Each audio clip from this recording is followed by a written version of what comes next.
Good evening, YouTube. Hello. Welcome to part 9 of Horizon Forbidden West with a therapist. Sorry to leave you hanging there. We're going to continue to follow the trail here at the start, so we're coming in hot. Please leave a thumbs up. Leave a comment if you'd like. Share the video with your friends and check out the links down in the description. Those of you that have popped over here to say hello to me live on Twitch, I love that you've made the effort to do that, and I hope more of you will. So, all right. I'm sure there's going to be something real fun on the end of this trail. Thank you, sir, for your goods and services. We shall make our way further in.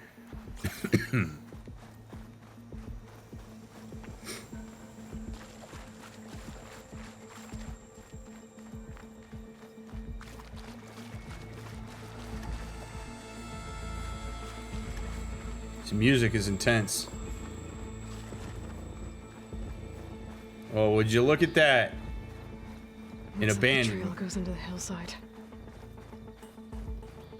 Dude, all these Pharaoh robots just chilling here are so creepy. Is that a raccoon? Give me your pelt. Good. Thank you.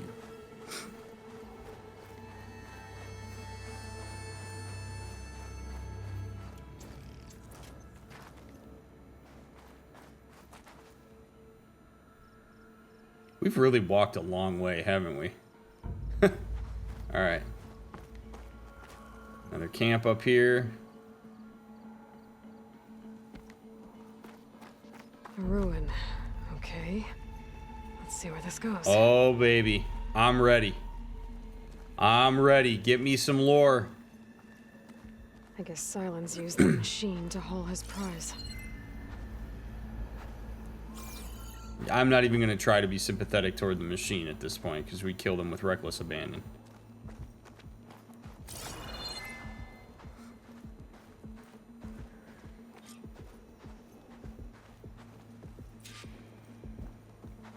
Look, Morty. Look, Morty, I'm in a tank. I'm Tank Aloy, Morty. I'm Tank Aloy. Tank Aloy. That's me. Okay, that's enough of that shit. Sylens stuck Hades in. And that door. It looks like a Pharaoh facility. Or a Zero Dawn.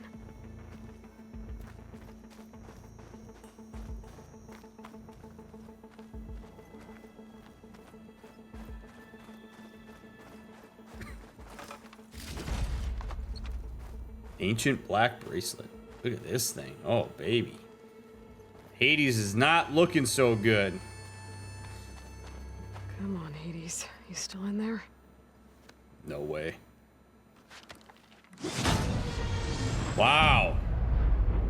She just went right in there.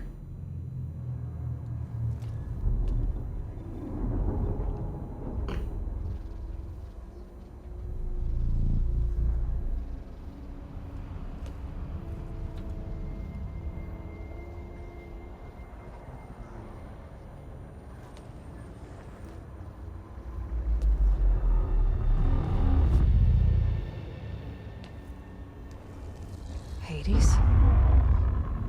Is that you? System threat detected. You don't look so good. You are the Aloy. Come to destroy me. Yes. Permanently this time. Even like this, you're a threat to Gaia. Once I resurrect her. So you have not yet secured Gaia back up. Then Gaia is dead. Earth and you too. Despite malfunctions, I have won. This feels like when you talk to Sovereign in Mass Effect. This is awesome. Oh boy.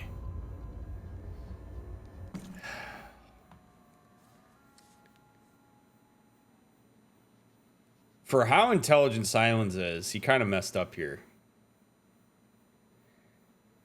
Because you would think that he would want Aloy to be consistent with whatever story he's been telling Hades in order to torture him. And Aloy coming in here saying, I haven't secured a backup, and him being surprised by that suggests to me that maybe Sylens has started to spin some sort of like lie to Hades, that the Gaia backup exists and that they've found it or they know where to find it or whatever. I mean, I don't know. But I just am surprised that Sylens wasn't like, hey, if you talk to Hades, here's what you need to say to him and here's why. But maybe we'll figure out why. Anyway, the thing that I want to establish here before we have this series of conversations with Hades is that Hades was designed by humans to carry out a specific directive.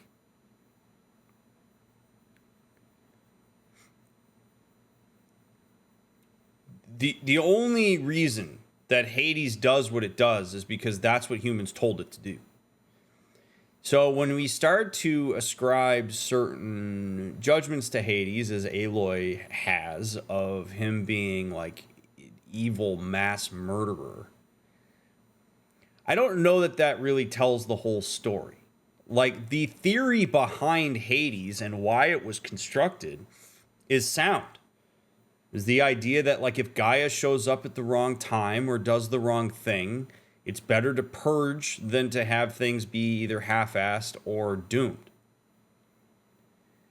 And it seems to me like Hades was programmed to see itself as some sort of adversary to Gaia, which would make sense if its directive is to have to purge everything that she did. Like, Hades empathizing with Gaia doesn't necessarily work very well in following its directive if it's an AI that's capable of learning. So I would want Aloy's approach with Hades to be one of like curiosity and information gathering rather than just constantly trying to look at it through this biased lens of you're this evil, horrible thing. I understand that there's a threat to life on Earth right now if Hades does carry out its directive. Like, I'm not naive to that. But this was created by the same humans that created Zero Dawn. Like, this is part of Zero Dawn. What did Sylens do to you, Hades? It's like you've been hollowed out. Sylens interrogated me. And what did you tell him? Data error, memory structures disintegrate. You don't remember any of it? I remember you. What, like me beating you at the spire? Okay, that's not going anywhere. Do you know where Sylens went? No, he departed 12.8 days ago. Perhaps he... Data error, behavior prediction structures disintegrated. So you don't know anything more than I do. Great. Dude, Sylens. Oh man, Sylens is scary. Do you know why Sylens dragged you to these ruins? Sylens intended you find me here. Obviously. But why? What was this place? Location is square. Data error, memory structures disintegrating. My deathbed, he called it my grave. But you... I guess I'll find out when I go inside.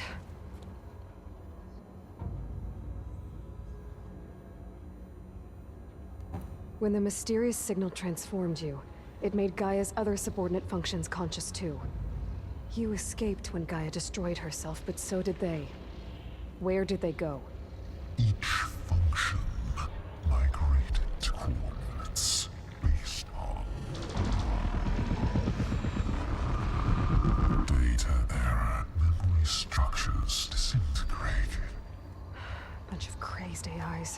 scattered who knows where, doing who knows what. Hephaestus kills thousands every year with the combat machines it keeps making. And you nearly ended the world. 7 more functions out there, cooking up trouble. It's not a happy thought. You are unhappy. Good. Anyone ever tell you you've got a great personality, Hades? Sarcasm detected. Yeah, didn't think so. Oh man, this is so fascinating.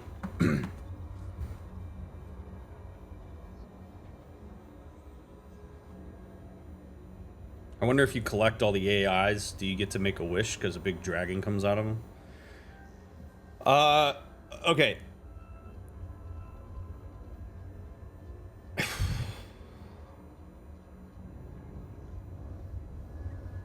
Despite the fact that Hades is now sentient, it's not like sentience immediately means that you will come in with a clean slate. At least I imagine it wouldn't. So Hades having its own like consciousness and its own like ability to create its own agenda and directive, he's built on still on a foundation. Like it's sort of like think of it as like his programming, his initial programming is essentially his genetic code. And when like that's his genotype, and then his phenotype, which is the expression of those genetics, is something that he has maybe he doesn't have any control over, but like there's a consciousness now that he can influence the world in certain ways based on his own experiences and perceptions.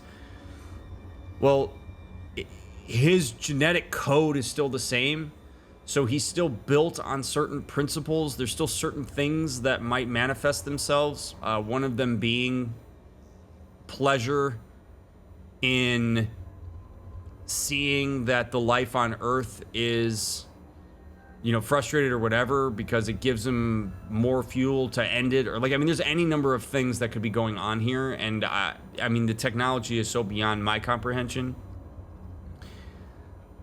Like, it's hard to like analyze the psychology of an AI because we don't totally understand the way in which this is manifesting itself. So is there empathy potentially to be had, though, for Hades, because Hades was just tortured and was really only doing what it was programmed to do and didn't know any better when it gained its own consciousness? Like, it's really tough. But at the same time, again, Hades is potentially dangerous because he can wipe out life on Earth.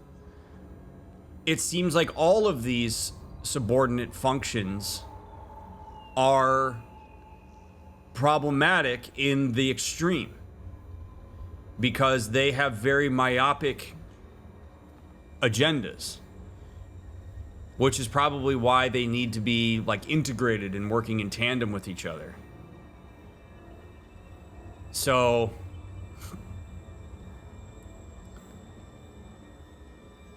if you're Aloy here, I mean, this is like unprecedented territory because none of us have had a conversation with a sentient AI like this. But like, if you're Aloy here, your goal is to get information. It's not to take things personally. It's not to, like, you really want to think about this moment with Hades as pure information gathering and context gathering. And protecting yourself from whatever it might be capable of, and it doesn't look like it's capable of much because of what Sylens did to it. I apologize about the coughing.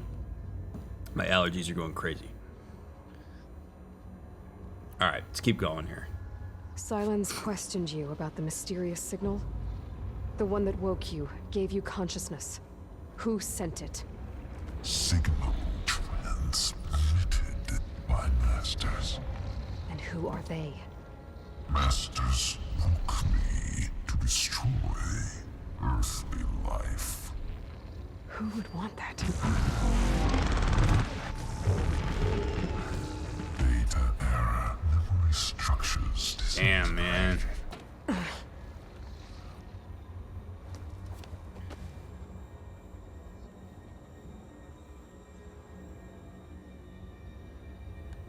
Sylens asked you where to find a backup of Gaia.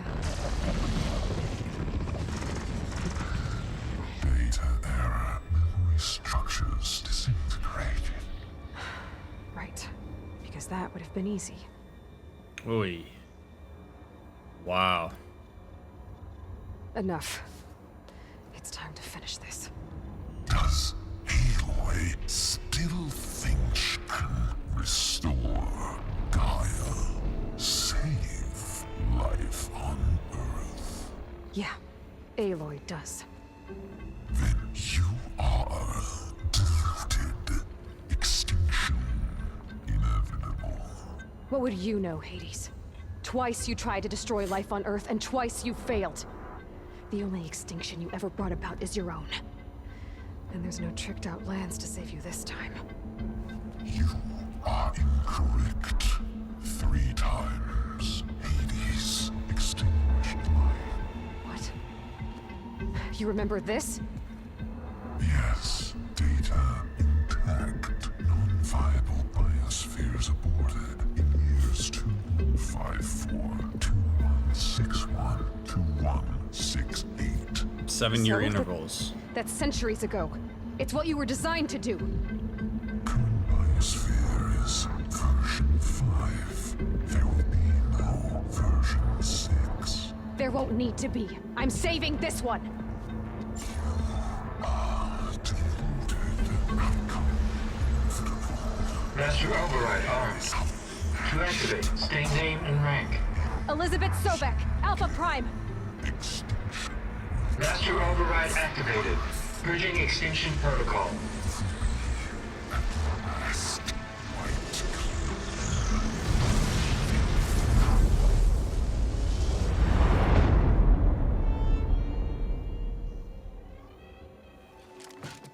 Wow.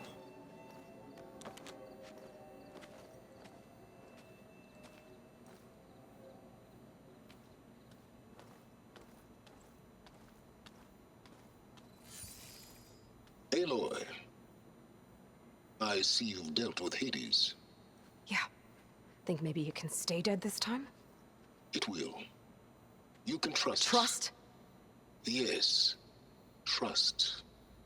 As in, since I did what you could never do, and extracted all of Hades' priceless knowledge, you can trust that I was willing to actually let you destroy it this time. So back to holograms instead of face-to-face? What, afraid I'd stab you or something? There's a reason And using the same spyware. I see, so all those times I called, you could have just answered? But I guess you just prefer to go on spying all this time. My world stopped revolving around you months ago, Aloy. I've had work to do. Countless hours of research has Oh, man.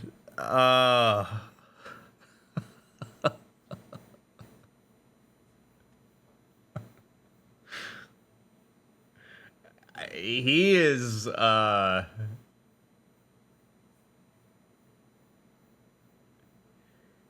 he's good. He's really good. I mean, look, for as much of as scary as he can be, and as much of a pain in the ass as he can be, I mean, I think all of you know at this point, I have a great deal of respect for him. Like, not in the, like, I admire you kind of way, but, like, you have to respect somebody who operates like this. Or else you're going to get burned over and over and over and over again.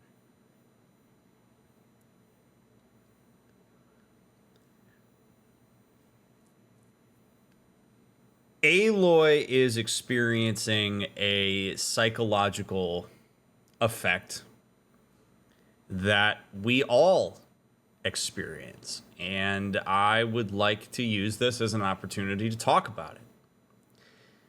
Because this could be sincerely something that could help lots of people watching this video right now to understand. Nobody is thinking about you as much as you are. we all have a tendency to overestimate the extent to which we are being monitored by the people around us. In that way, we all, to an extent, inductively consider what it is another person is trying to like accomplish, do, or be in relationship to us. So when Aloy is like, oh, you got the same spyware on, so you're just been available at any point that I've called for you and you didn't. And he's like, my world stopped revolving around you a long ass time ago. I'm not really thinking about you at all. That's how it is. Like, if you take it out of the subjective of what's happening here between Aloy and Sylens, like if you, let's say you've got like a zit on your face and you go to a party, the chances that anybody at that party cares about that zit as much as you do is ridiculously slim. In fact, it's something that most people probably won't care enough about to notice, let alone see and comment on, unless you bring it up. So this is something that for some, they will find this to be depressing. That like, well, wow, so nobody's really paying attention to me. Nobody cares. Like, that's not totally it. Like, that can also be empowering. Like, you could pretty much do your thing, and unless you are overly obtrusive to another person's life, they likely are not thinking about you as much as you are. And people certainly don't care about the things that you care about as it relates to you often as much as you do, and they don't necessarily share the exact same perception. That's where we start getting into things about, like with projection, like is assuming that other people see you the way that you see you, and that's rarely true. So ask yourself, at the last gathering that you were at with friends or family, how many things did you notice on them that you would be willing to even point out to them as being like a problem or weird? Like, you might not even be able to think of them. And that's generally how it is. So take solace in the fact that you're not being monitored in the ways that you think you are. And like, this is a really cool, concrete example of that for Aloy. And I love that Sylens is just so direct. Like, Sylens is just like, this is literally the Mad Men meme. Like, wow, like, you're Sylens. He's like, I don't think about you at all. Demanding and time-intensive as it has been critical to the fate of this planet. Right, of course. You're just trying to save the world, too. That's right. The difference, of course, is that unlike you, I've produced results. Did you find a backup of Gaia or not? Oh, yes. I believe I did. Where? Voila. Why do you think I summoned you here? Behind that gene-locked hatch lie the ruins of the ancient facility where the Hades extinction protocol was perfected. A testing process that ran hundreds of trials, each of them using a backup of Gaia. Hades told you this? Got Soma vibes. Soma vibes. Convincing. But yes. So, are you ready to go get what you've been searching for the last 6 months? Or are you just going to stand there with your mouth open?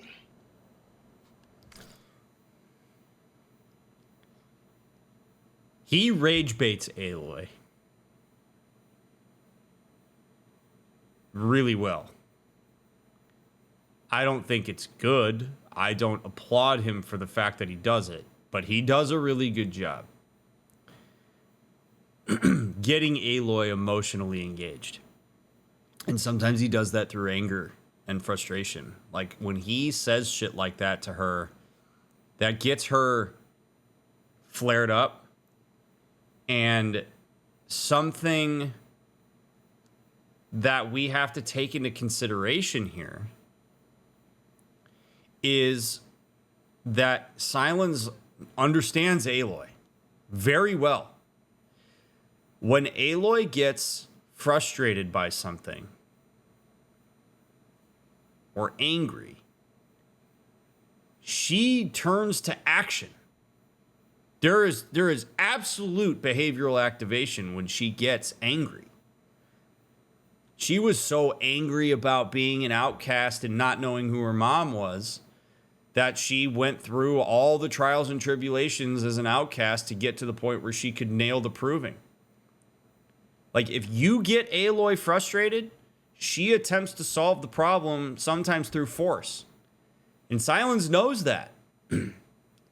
So his ribbing of Aloy, the whole "are you going to just stand there with your mouth open," is very intentional. We have to assume at this point that anything Sylens does is thought out. He does not show us any kind of reactivity. He is proactive. Get Aloy pissed off, she'll go into that vault to try to prove him wrong. She'll go to the ends of the earth when she's pissed. And I'm not saying that Aloy needs to necessarily change that, because I think Aloy wants to go in there regardless. But it's one of the ways in which Aloy continues to work in reaction to Sylens, instead of, like, she gains her sense of control in reaction to him, as opposed to taking control of the conversations, staying calm and collected, trying to read Sylens and get a feel for the ways in which he is consistent. I'm not saying that they have to get into a pissing match of control and manipulation, but it would do Aloy very well to understand this dynamic, because he's very good at it. And the question that she would be asking herself, if she could move past that, would be, why does he even need me? Perhaps it's because I'm Elizabeth Sobek, and there are certain protocols, like the extinction protocol I just pulled on Hades, that only Elizabeth Sobek can activate, which is a huge ace in the hole. And that is a point of leverage for her in her relationship with Sylens, but she doesn't use it because she gets so caught up in reacting to the way that Sylens handles her. I'm not trying to victim blame Aloy here. I do think Sylens can handle this better, but ultimately Sylens has been incredibly transparent, consistent, and direct. And so at some point, Aloy has to start thinking about what she is in relationship to that. And where can she exert some autonomy? Where can she work with him? Where can she have some boundaries and standards and all these things? Because she has leverage that she can pull here.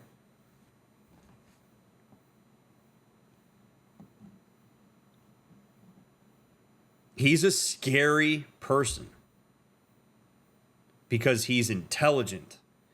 He has charisma. And he can read people. And the thing that makes Sylens so scary is that he pays attention. That's more terrifying than somebody who is just up their own ass and like thinks they're hot shit, like Ted Faro. I mean, I realize that Ted Faro had the resources to destroy the world, but Sylens has the ability to really do some damage because of the fact that he is willing to sit down and pay attention. He observes. He is careful about where he steps in and where he doesn't. He thinks about how one thing leads to another thing, leads to another thing, reinforces this, punishes that, rewards this. He has spent so much time understanding Aloy, and she has spent very little time trying to understand Sylens, which I think is what continues to make this a problematic exchange.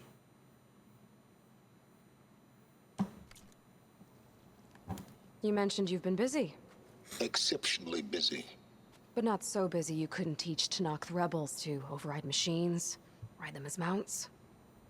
Aloy, the only issue you should be concerned about is obtaining a Gaia backup. Perhaps if you focused more, you might actually see results. That's not exactly a denial, Sylens. Take it any way you want. She could push him here. I kind of wish she would.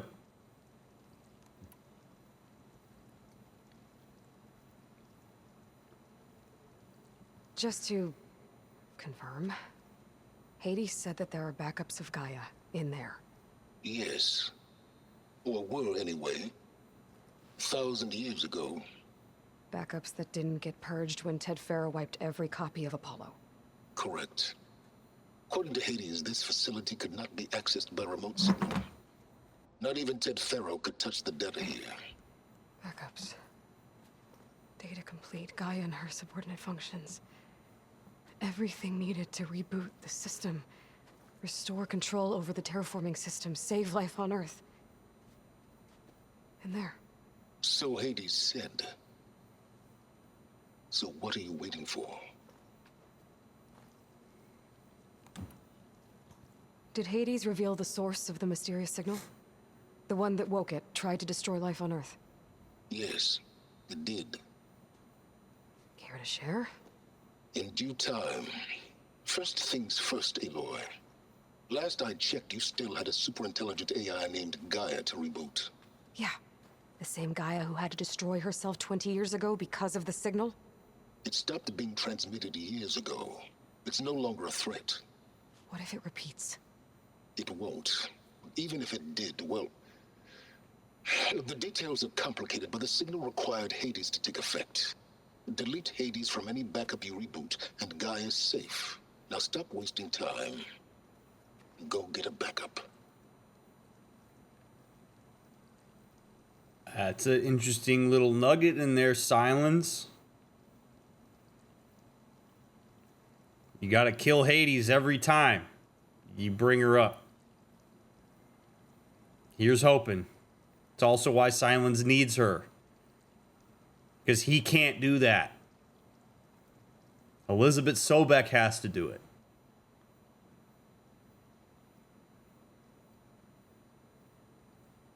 Ah, this is wild shit. All right. I'll search the facility for a Gaia backup. But just to be clear, Sylens, if this ends up being another one of your tricks... It's a gene-locked hatch, Aloy. You're literally the only person who can open it. How could I set a trap inside? Trick me again, Sylens, and our next conversation will be face-to-face. Though you won't have much to say, on account of my spear being buried in your throat. Aloy, thanks to me, everything you've desired, everything you've been fumbling about, unable to achieve for 6 months, is now within your grasp. Oh boy. Remember, all you folks that are watching this, that I use these games to illustrate real-world concepts. Okay? So I want you to take the world-ending AI blah, blah, blah, blah, blah out for a second, because what Sylens just did is a very subtle yet dangerous abuse tactic that if you were like in a relationship with him and he said something like that to you is a huge red flag. Sylens has put Aloy in some pretty dangerous spots. He's baited her into some pretty dangerous spots with not a lot of information. He has arguably treated her poorly. Despite the fact that he's been direct, he has not been particularly good to her. He's harmed her in certain ways. Maybe not physically, but he berates her. He uses her. He does a lot of bad shit. And then he stands there in a moment of vulnerability for him which is he can't get into this lock. He can't get into this door, meaning that Aloy has all the control right now. All of it. Aloy walks away from this door, Sylens is totally interrupted. He can't do anything. His power is gone. So Aloy has all the power right now, which for an abuser is very vulnerable. And so what he does is he stokes this notion that everything that I've done to you, unbeknownst to you, has been in your best interest. I'm actually helping you. I know that you're hurt. I know I've been a dick, but look what I've provided for you. Look what I've done. Look at my intentions. Look how well I know you. You've wanted this so badly, and I have figured out how to blaze a trail to get you there. That's bad.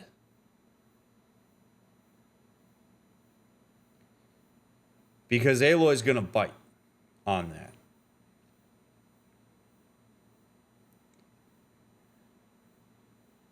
That is master manipulation and, dare I say, abuse coming from him. And that's really scary. So if that kind of dynamic or that type of verbiage is something that has been used at some point against you, just be mindful. Because what he just did there, it's not necessarily something that you catch super easy, or that, you know, you'd be like, okay. But that sentence says so much about the nature of their relationship and how Sylens looks at her. And it's not good. All right. It's so important to understand where you have leverage and control in relationships, not so that you use it to manipulate others, but to understand where you're empowered. Aloy has all the cards right now because that vault doesn't open without her, and he knows that. Aloy is simultaneously a pawn, but also a necessity to what Sylens is trying to accomplish. And he oscillates back and forth in the way that he treats her. He's dismissive of her when he wants to remind her that she's a pawn, and he wants to engage control. And he becomes like this when he realizes that now she's in the driver's seat. And he doesn't want her to engage with the sense that she's in the driver's seat. He's trying to actively run the show at all times. He's very good at it. Now, I know you didn't learn much about manners growing up a Nora outcast. But in a situation like this, you say, thank you. And I say, you're welcome.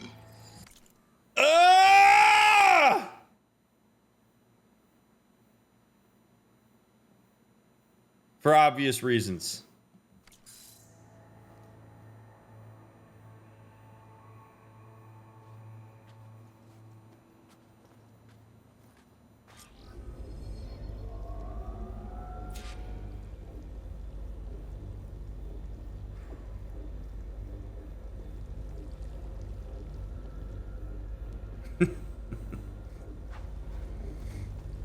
Alright, well.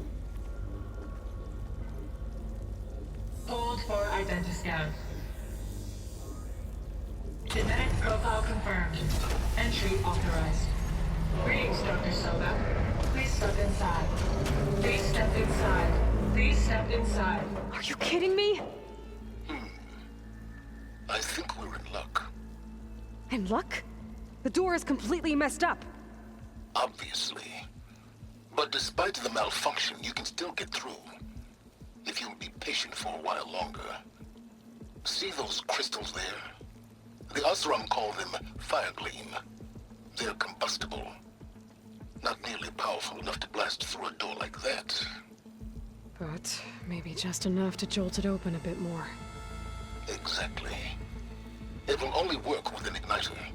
I'm sending you the schematics now. To build it, you'll need some machine parts and the oil from a kindleweed plant. That only grows underwater, but you should be able to find some in the nearby lake. The parts are more complicated. You'll need a spark coil from within a Leap Lasher's power cell. Remove the power cell before you kill the machine, or else it'll break. Got it. Well, I already have some deep water kindleweed. Just need to get the parts. Good thing there was a workbench right outside here. Alright. Cool door. Fetch quest, but at least now we can get past all the red stuff. Leap Lasher. Is that a Leap Lasher? Please be a Leap Lasher. Is that the kangaroo? Yeah, it's a kangaroo. Those machines should have the parts I need for the igniter.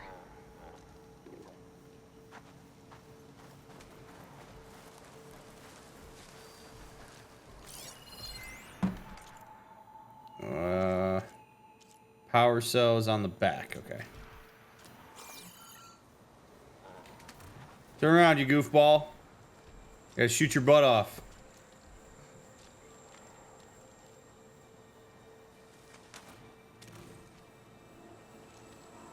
Turn around!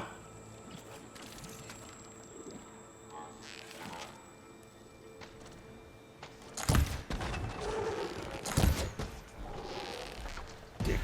God damn it.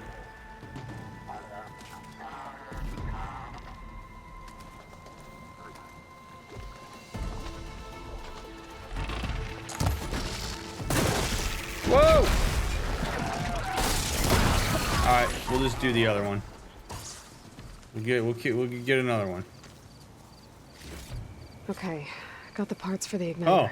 Now I just need to build this thing. Okay, no, There's a never mind. workbench near the entrance to the facility.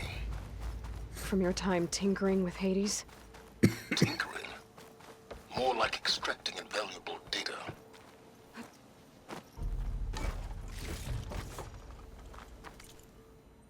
We get it, Sylens. You're so important.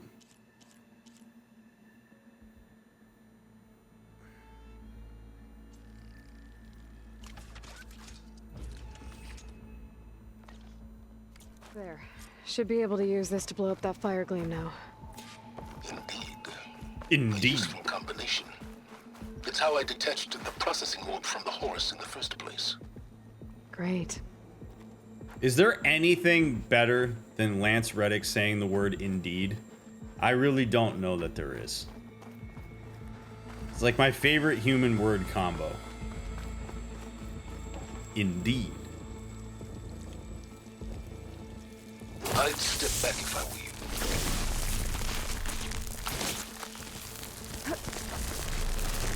Please step inside. Finally. I think I'm in. Then by all means, proceed. Now that I have this igniter, I could blow up that fire gleam that I've seen before. Focus on the task at hand, Aloy. Nah, I don't think I will. Sylens, I got shit to go blow up over. No, I'm not gonna do it right now. I do love that though. Aloy reading my mind. Latopolis.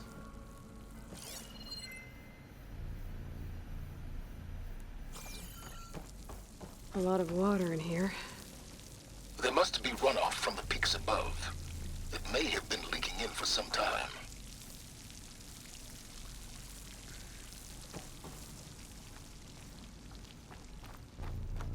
Man, I just get such a nice warm fuzzy feeling walking into these areas, knowing that I'm gonna read a bunch of stuff.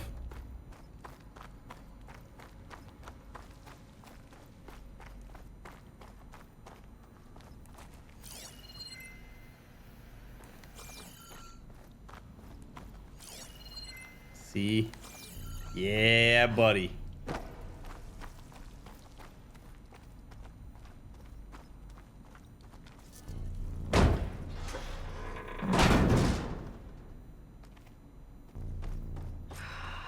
place is flooded. And there's another gene-locked door on the other side. But that's where any Gaia backups would have been stored. I have to find a way to get over there. At least I can swim now. Alright. Buckle up, chat.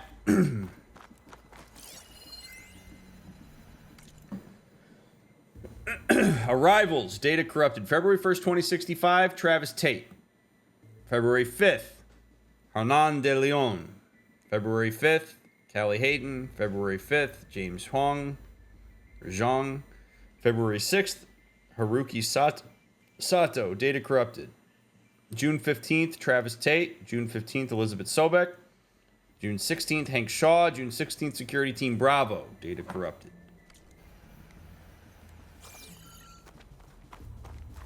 Data Team Bravo.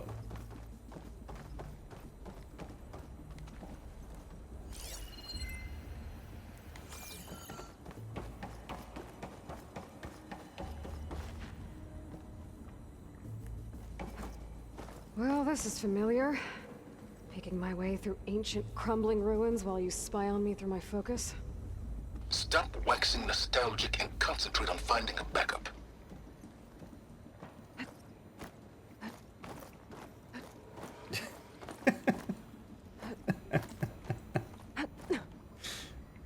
Okay, fine.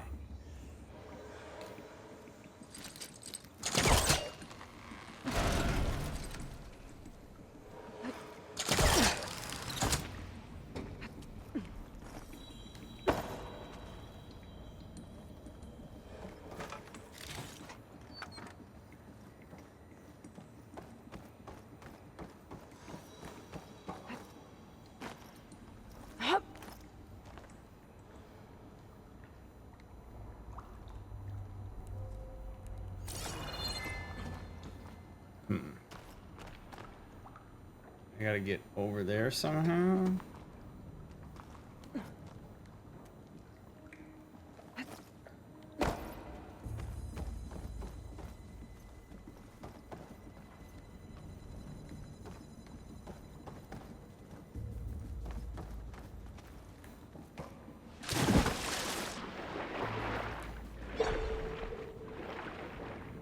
Dude.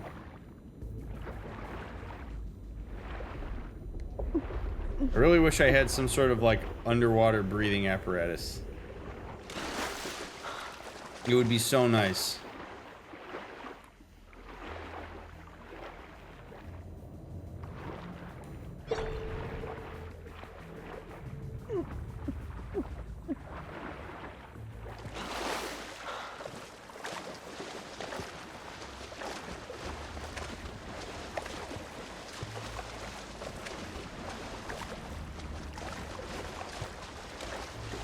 All the ladders have been pulled up. Hate that.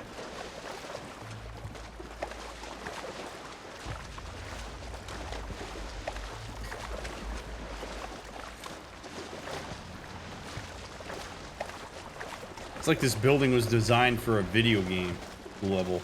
I wish to have some of the sweat.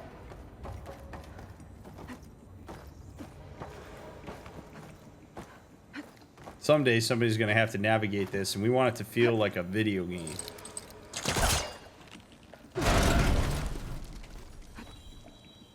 No! No!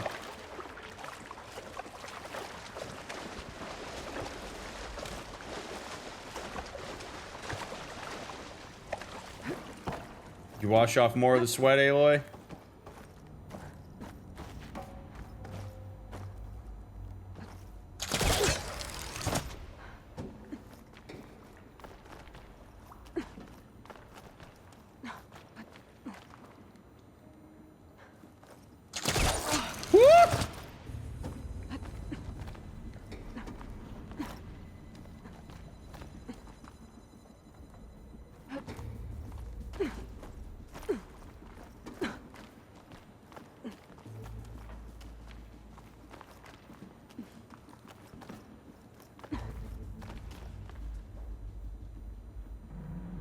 Okay. Oh! Oh, God! Okay.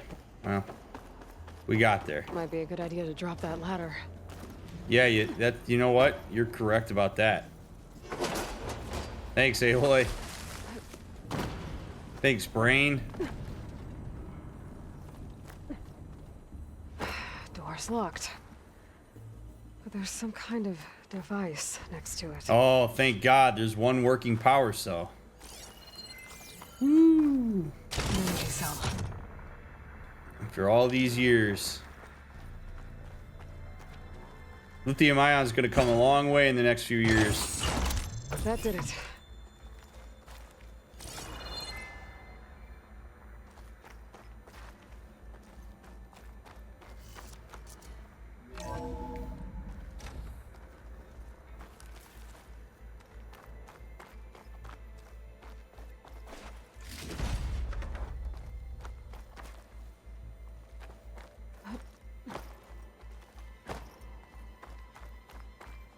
Alright, so now I gotta figure out a way What's above me? to get that power cell into that console.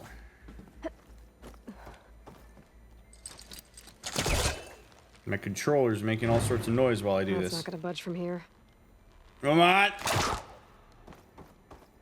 Well, then we're gonna push it.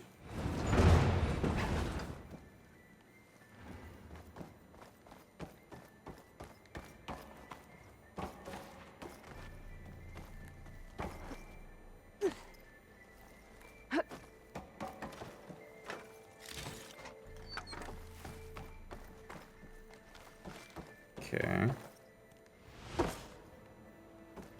What was this room for? Looks like there is another console that needs power. Oh, where's all my lore? This looks like the same device in the other room. Maybe I can use the energy cell here. This console shut down.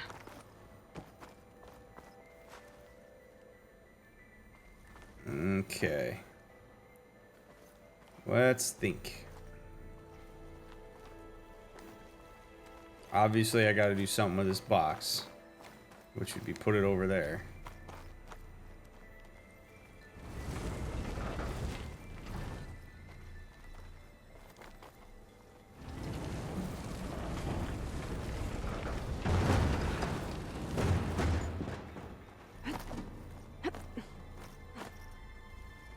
Okay. Well, would you look at that?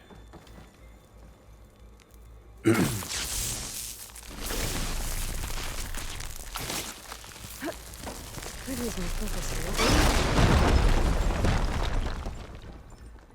I could, but why? That door is locked.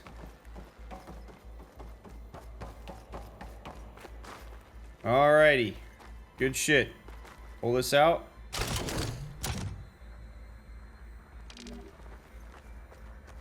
Go through this busted ass door. Drop down. Let's do this first. Let's see what's in here.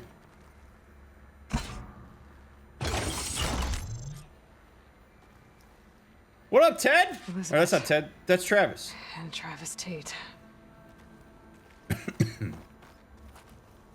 Ooh, boy! I tell you, Liz, what I just done gonna make you love me. I just imagine them far zenith rapscallions opening this fake Gaia we made for 'em. And I thought, what this really needs is a signature. This isn't a prank, Travis. I know. All I did was just script a couple of avatars.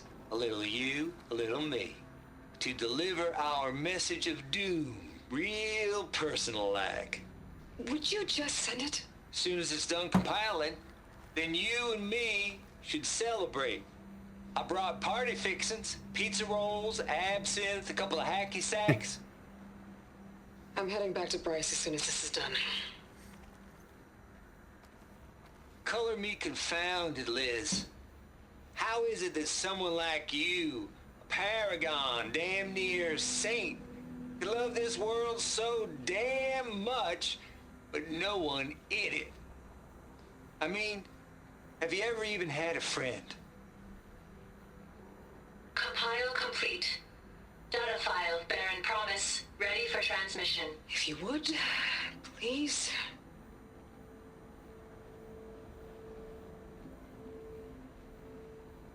Logic bombs off. Here it comes, far as Z-nuts. Just keep being the best at what you do, Travis.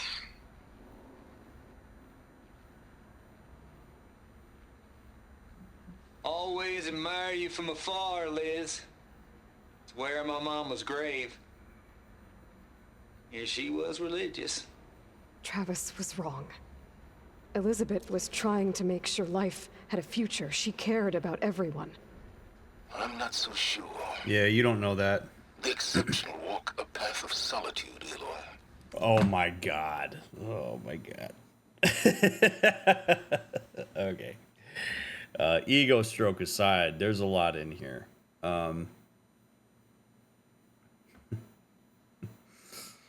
Okay. 2 points. Travis saying that to Elizabeth about how she's so hell-bent on saving the world but doesn't seem to really be invested in anybody in it.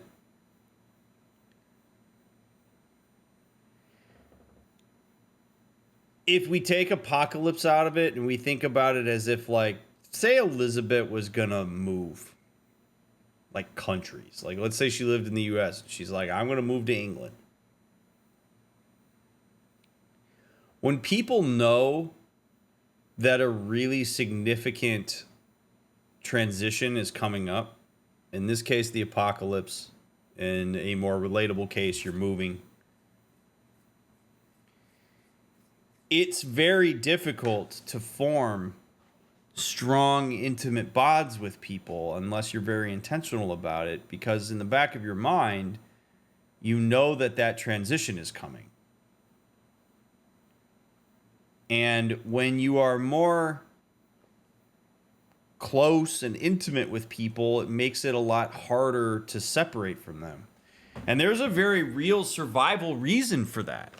Because, again, back in the day, humans survived in groups.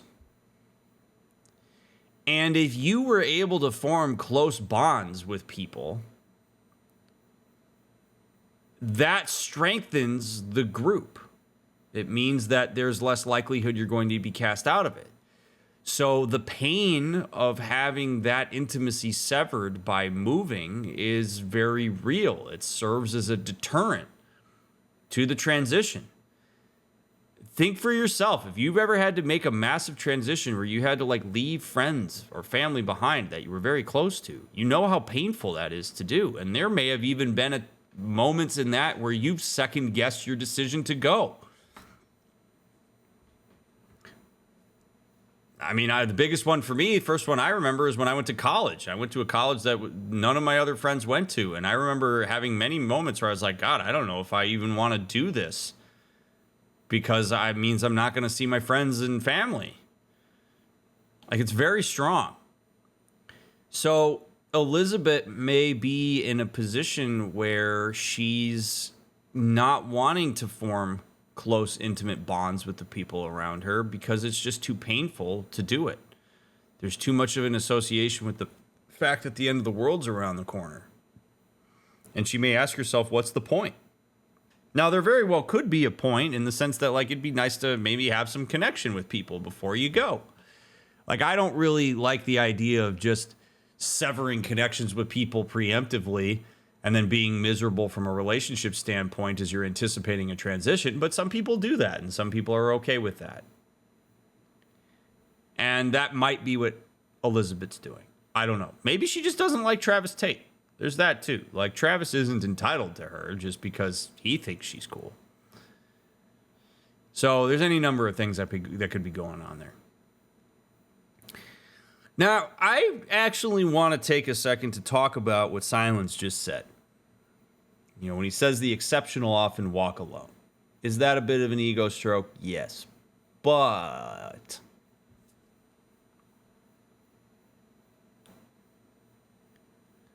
there's a phenomenon that can happen for people that it's one of those where people will often react to it by saying, really? You're going to bitch about that? Sounds so terrible. But it can be. When you look at something like intelligence, there's a bell curve, the distribution of intelligence, with average intelligence being at the top of the bell curve, the majority of people falling within that average. And then as you go to the other sides of the bell curve, there's less and less and less and less and less people. So you have on one end of the bell curve, you have people who are exceptionally intelligent, have an immense capacity for cognitive processing and all sorts of other stuff. And then you might have on the other end of the bell curve people who are not intelligent at all, and by no fault of their own.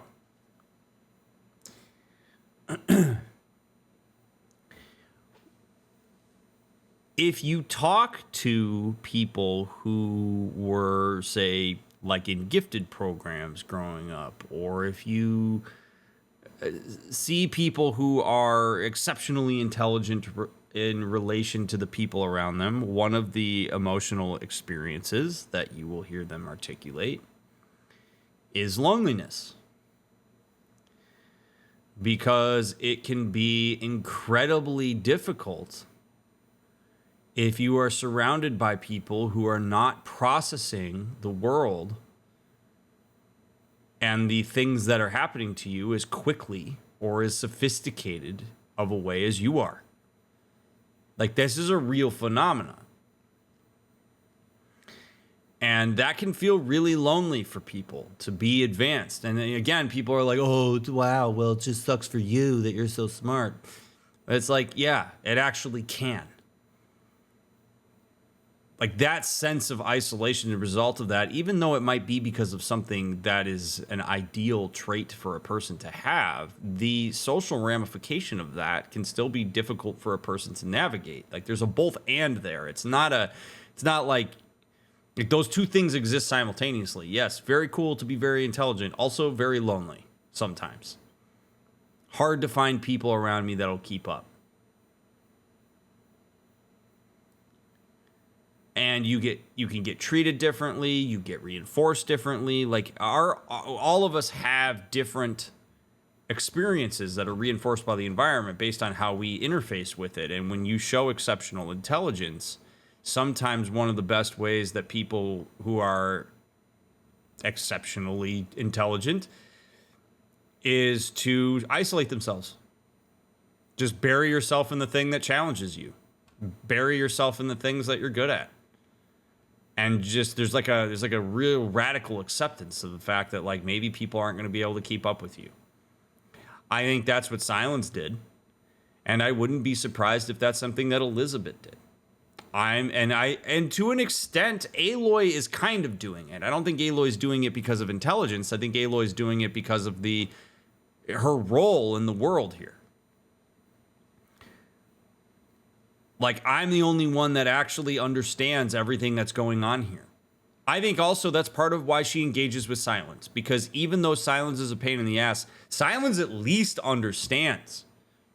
He at least knows who Elizabeth Sobek is. He knows who Ted Farrow was. He knows what the world that she's so deeply invested in was like. And there's a real comfort in that, such that she's willing to surround herself with somebody who's a dick to her because there's at least some commonality in somebody who understands her experience. Like, she can't just go talk to Varl about, like, Elizabeth Sobek. She'd have to teach him all this stuff. He'd have to unlearn all the shit. Like, that is so taxing. If everybody she comes across, she has to educate about all the things that she knows. So, do it alone. So in that way, I have empathy for Aloy and why she does things solo. I have empathy for why Elizabeth Sobek potentially was isolating herself, why Sylens goes off on his own. Like, this is a very real phenomenon that people deal with if they are exceptional at certain things. And when people say, like, it's lonely at the top, so usually people say that in, like, a sarcastic, goofy kind of way. But there is some truth to that. And it can be really difficult to navigate. So there's a lot in that little exchange. Also, how cool is it that we actually got to watch them like interact like that? Love it. Thank God I put the battery in there. As you and I are well aware of. Yeah, there you go.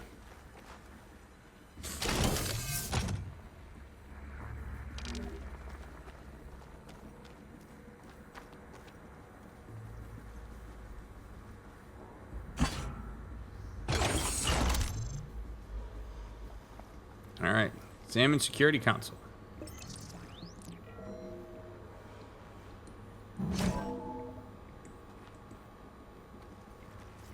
Search the ancient trunk. What do we have here? Oh. Okay.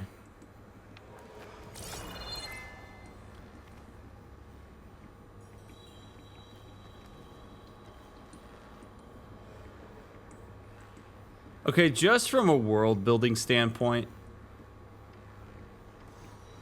why is that the stuff that's in that trunk? Like, it would be cooler if there were, like, iPads and shit like that in there. Like, stuff from, like, 1,000 years ago. It seems a little bit odd to me that there's, like, scrolls and vases and stuff. Like, I don't know. That's just, like, kind of an immersion thing for me. No, Pharaoh, not necessarily.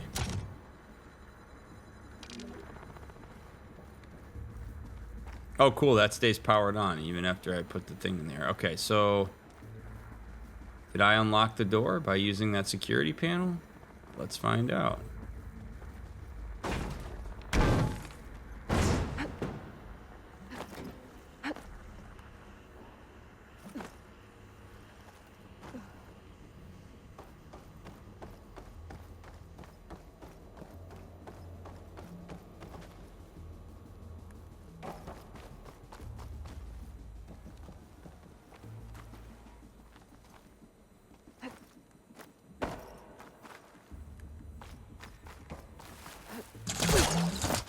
Oh no, see, I want to get it over here. Which, how would I do that? Can I grapple it?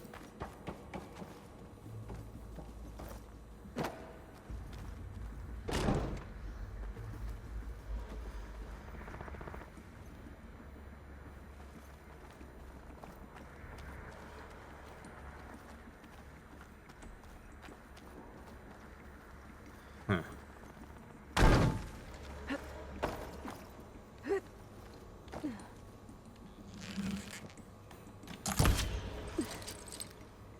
Can't pull that.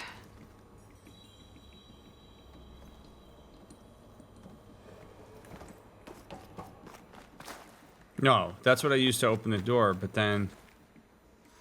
No! Oh, no! Could I have pulled that out and put it in there?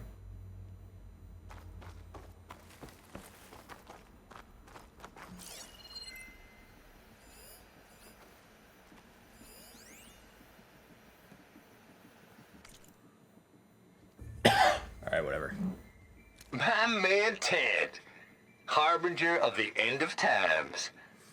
What can I do for you? Your modifications to Recluse Spider, the separate repositories for Gaia and Hades samples, well, the costs are off the charts. I'm gonna move testing of the Hades protocol to Zero Dawn headquarters next week. Slow down, Hoss. Let me put it to you nursery school simple. Baby Hades is a vile little thing, and it's gotta stay in its crib. One slip and it'll cut off every data stream and power line it licks. That's why this dark and scary hole you made is perfect. Very hard to get an unauthorized signal out, so all the cyber nukes you were working on here didn't fly the coop. You know, like Drax.net-4. I think your boys nicknamed that one the Moldova Brain Hack. That was a clearance level 9 project. Aw, thought you goons scrubbed this place squeaky clean. But your pal Trav went over it with a white glove and found the grime. No, here will do just fine for Hades. Later, teddy bear. Oh, man.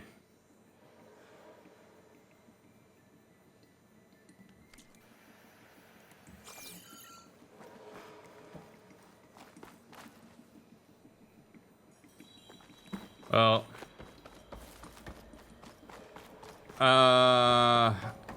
What I'm mad about is that I didn't jam the thing into the, like, I should have taken the thing out of here and then put it in there, and I didn't do it, but I'm wondering if that's...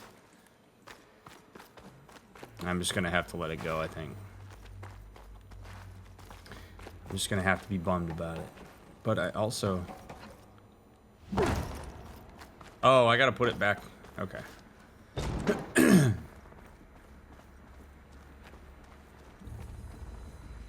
I mean, there's a reason they chose Travis. There's absolutely a reason why they chose him for that role.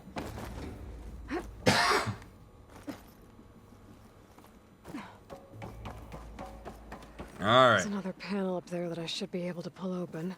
I'll have to climb higher to reach it.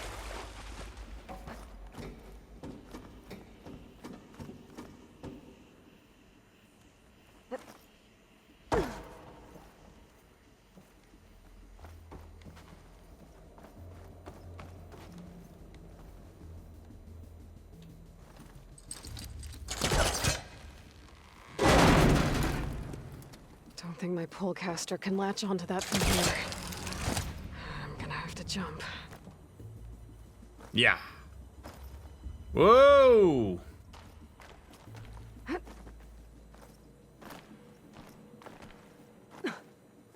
can't make that jump. But if I glide... Oh, thanks for the reminder that I have this. Here I come! Whee!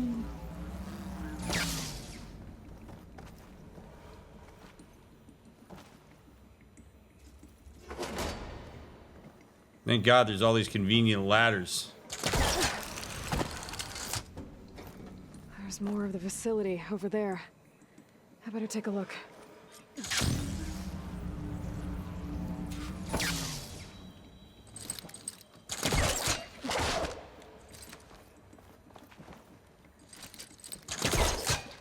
Never mind.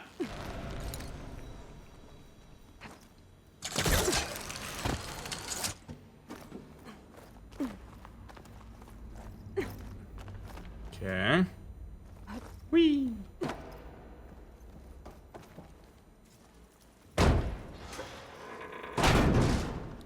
Hey, thanks for being here, by the way. If you're here on YouTube, or if you're here on Twitch, I really appreciate that you are giving this playthrough the time of day. Thanks for watching my content. Let me ride along with you, whatever part of your day you're on. If you got me on in the background while you're cooking or something, hi. If you're watching it actively, hi. Just however it is that you watch me or listen to me, I really appreciate you. And I hope that this playthrough is as awesome for you to watch as it is for me to play.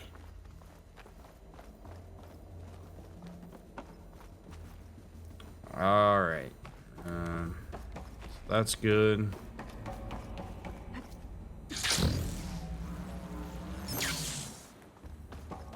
All that for a lousy treasure chest. All right, ignite fire gleam.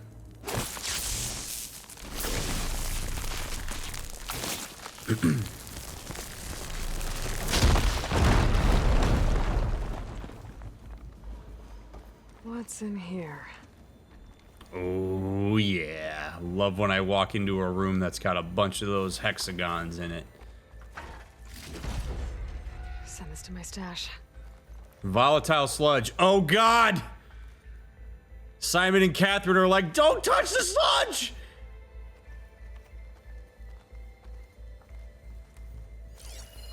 There's data here. From Travis Tate. Bad urges. Trav here. Dug up some old files from Project Gossamer Thrall back before Hades moved in. Ted ain't nearly as thorough as he thinks. What his little doobies had going on here? Whoo-wee! And using some naughty bits and pieces from the Ramses project at that.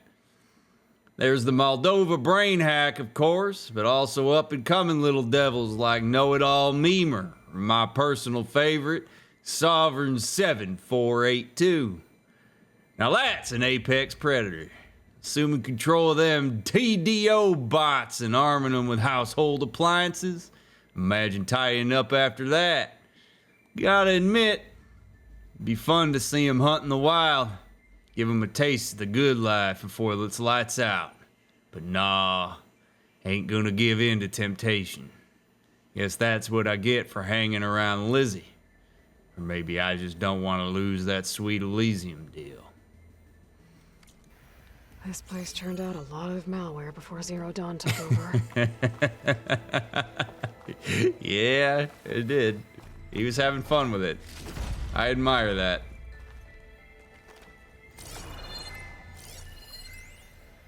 Travis got no truck with traitors. Balls, dude. How loud is it out there? Outside the noise dampening field? 150 decibels? Well, I guess we got privacy. What's the hap, Trav? You and me go back a ways. But I never saw you cheat no one. Why start with Far Zenith? I was gonna tell you about it. They get a copy of Gaia, I get a spot on the Odyssey. But I told them, I said, make it 2 spots, because I'm bringing my friend Trav. Gosh, Hank. Sounds like the dampening field done slipped. You all right? No, I'm cool. Okay, got a personal field right here, see? Now, I know your ears ain't working so well just now. But see that text transcribing every word I say? Good. While I dial the music out there up to 170 decibels, how about you type in that transmit code? There you go. And that's all of it? Cool. Thank you, Hank. We're done. Security? Hank Shaw is ready for collection. No, he's still breathing. Might want to bring a spatula, though.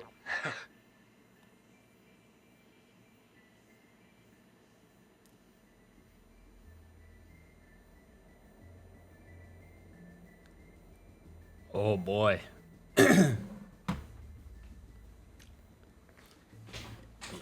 Travis Tate's got a lot to offer.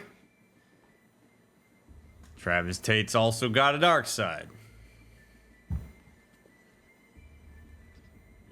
Part of the reason that they brought Travis Tate on, for those who do not recall, is because Travis Tate is considered to be sociopathic. So Travis Tate might be devoid of capacity for empathy that would stop him from doing something like that, which is exactly what you need if you're trying to create a Hades subordinate function of Gaia. Not condoning what he did there, but this is who you brought on, and there are strengths and there are growth areas. Oh boy. There's another locked door. What's that console next to it?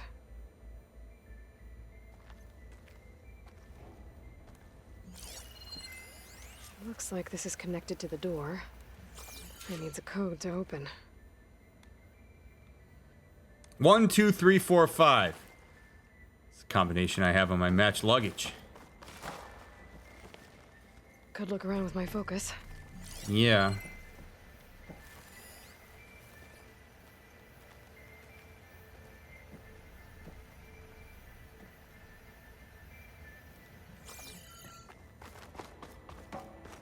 Maybe I should look around the room again. There's gotta be something that can help with that door. The log I found from Travis Tate had a number in it. It might work. Now, what was it? Oh.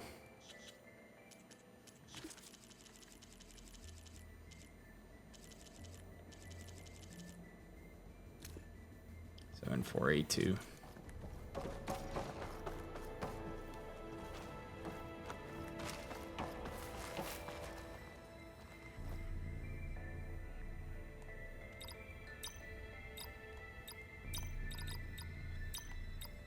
There we go.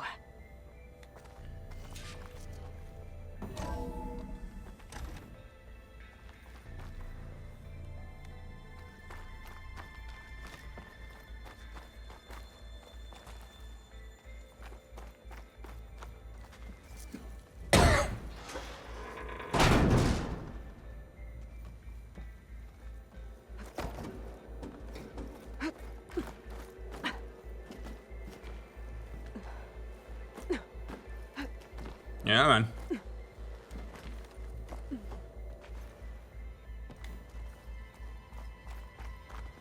All right, we get more. Good.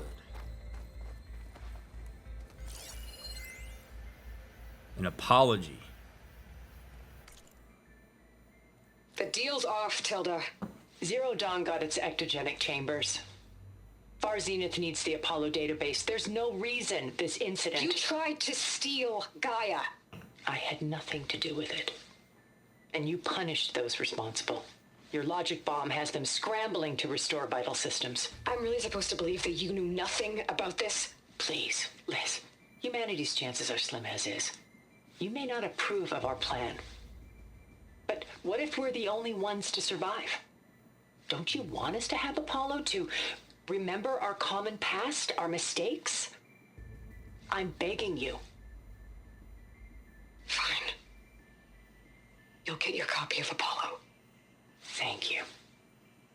Let's speak again before... Goodbye, Tilda. No. Time to let go. Oh boy. Okay.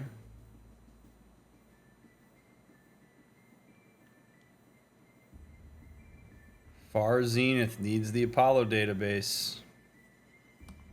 Man, the amount of interpersonal bullshit happening while the end of the world is going on. Oh, baby. It's really hard for people to set aside all of their subjective experience for some objective goal.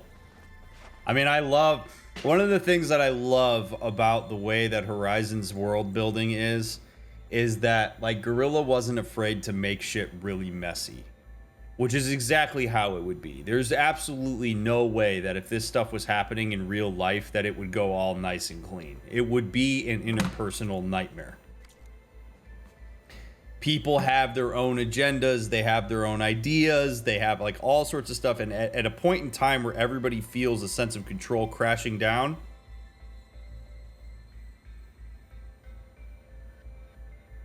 people try to exert control. And yeah, Elizabeth Sobek, look, Elizabeth and Aloy are genetic copies, essentially. So if they're not saying that, like, the desire to push forward and do shit on your own and be bullheaded is related to genetics necessarily, but they're essentially like twins. And they're more than twins. And so having a similar temperament and having a similar, like, orientation toward this stuff isn't totally surprising. Elizabeth had the same, I gotta do shit on my own and control everything that Aloy tends to have. But yeah, I love how messy all of this was. It's awesome. Getting close. Oh, I forgot to put that ladder down over there. Not that it matters, but I might as well do it just to be safe. Because I'll really regret it if I don't.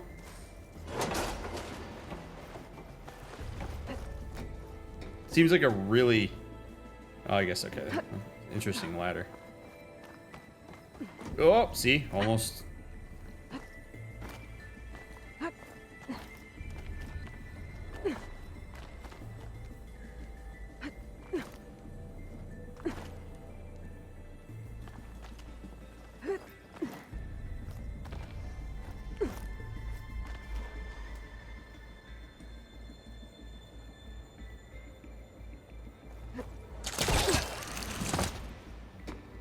A hell of an angle you took there, Aloy.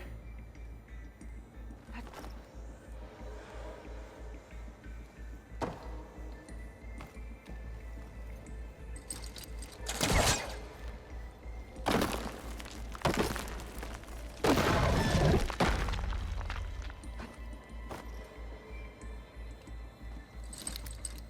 don't think I can pull that.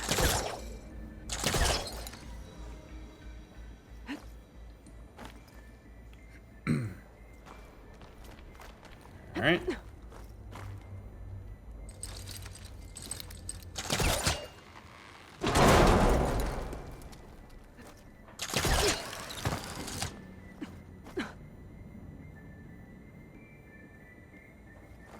But you know I gotta figure out how to get over there.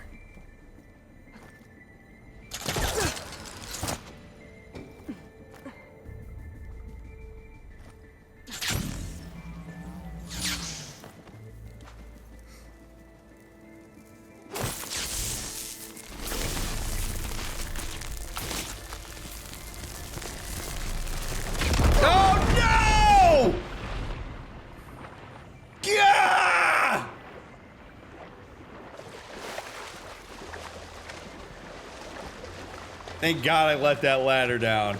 Oh man, I knew it. I knew it. So I knew some kind of dumb shit was gonna happen. Thank God I kicked that ladder down. I almost didn't. Oh, jeez.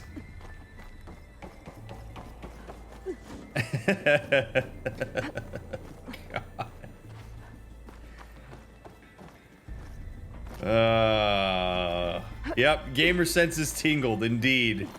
Indeed they did.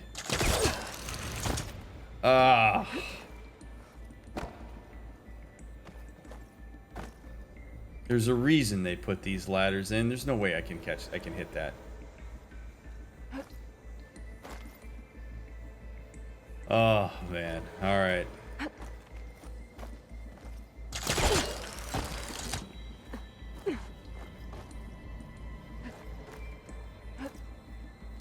Oh! Oh, God. Oh, boy. Okay. Boy, if you don't hit that glass... Oh, all that for a fucking Casio. I try not to drop F-bombs on the YouTube videos, but I think it's warranted there. No!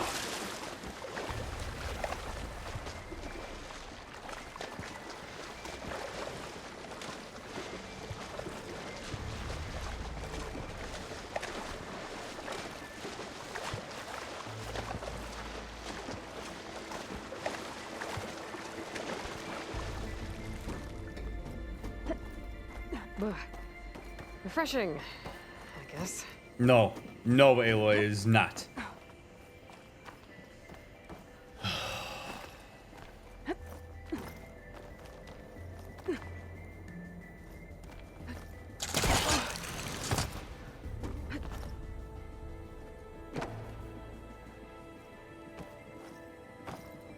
Wait, grab it with one hand. Yep. Yep. You haven't figured it out. 3 times in, Aloy, you still freaking missed that one. It's a doozy.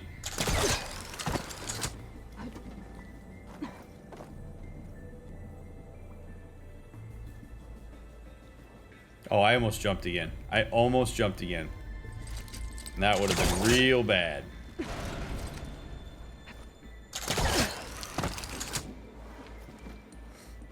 Okay, so much for the flooded maze. I made it. Oh my God. Hold for identity scan. Design profile confirmed. Entry authorized. Greetings, Dr. Soba. Please step inside. So, something, just real quick, I just thought about this with this door. And it continues this conversation about how Elizabeth and Aloy have this tendency to think that they have to do absolutely everything alone.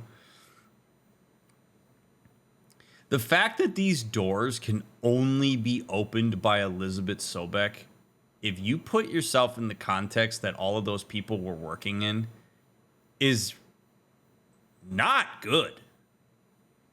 Like, think about how much of a sense of distrust there is with Elizabeth and the people around her, that that these facilities have essentially been programmed such that only she can open these doors.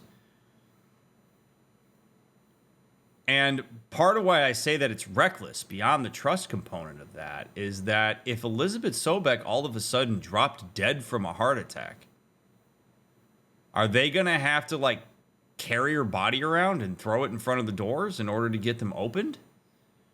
Like, anything could happen. She could eat a bad milkshake and get a parasite and die. I mean, if there's more than Elizabeth able to open it, cool. Like, if the other alphas could do it, then cool. But, like, if it's only Elizabeth...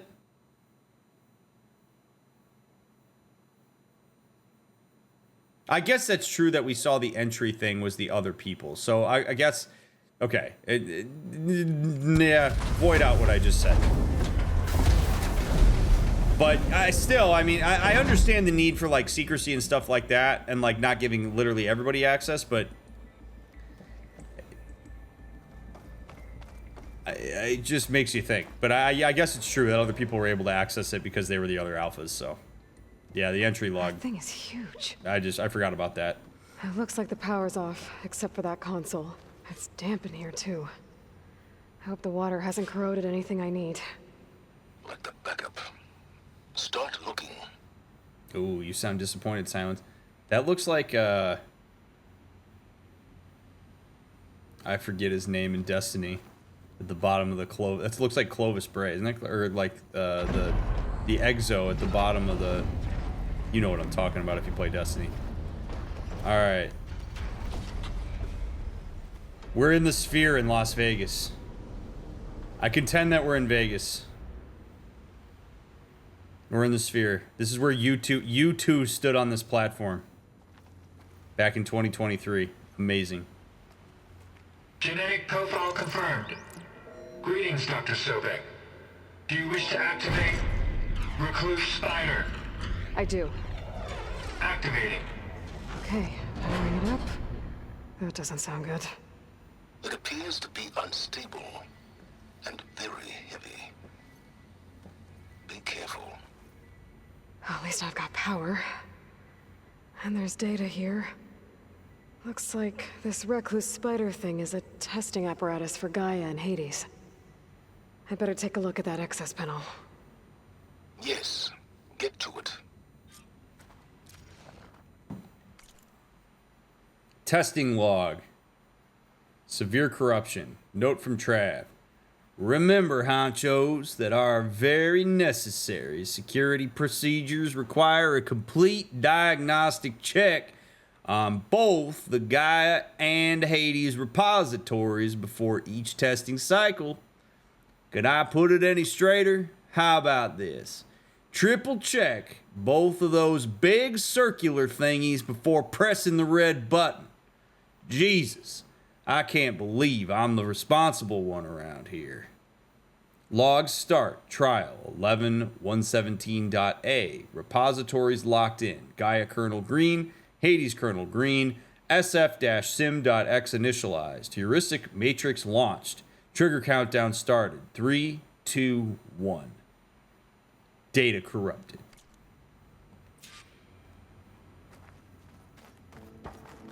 But first, a treasure chest. With sticks in it, apparently, because apparently the ancients thought they needed sticks. Oh boy. Alright. Oh man, it's gonna be wild to activate this thing in part 10. Just kidding, we're activating it now.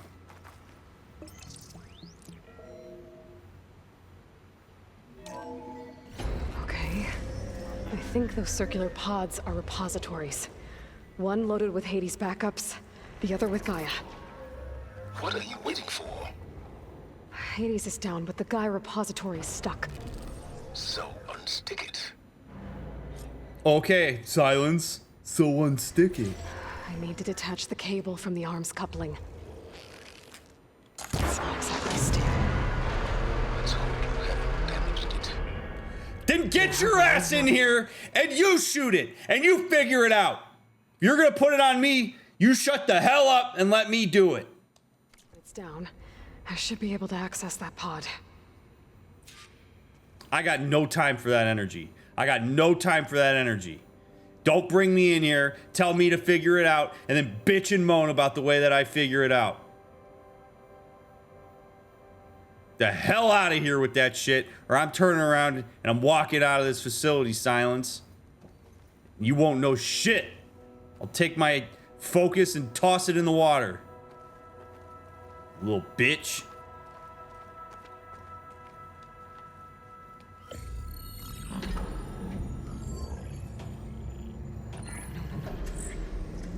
Got one. Two, in fact. I was starting to get worried. Data footprint low. 90% memory free.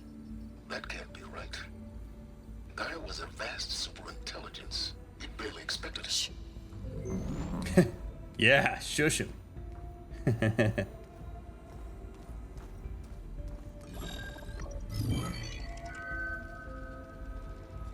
kernel. No subordinate functions. It's not a full backup. No. More like a seed from which Gaia's mind could grow if it had sub-functions with which to form a heuristic matrix. So it's useless? Nope! It's the start of a video game where you have to go chase down the subordinate functions and put them together so that Gaia can be whole again by the end of the game. I'm afraid so. Without sub-functions. Ugh! Aloy, you've done all you could. For what? Nothing? Maybe saving the world is too big a task for any one person. Even you. Wait. It's useless without subfunctions, but there are subfunctions out there. The original ones. Scattered to the winds when Gaia blew herself up? They could be anywhere. You can't find them in time. Even if you did, the mysterious signal mutated them just like Hades. You have no idea. It's an unfortunate pause screen.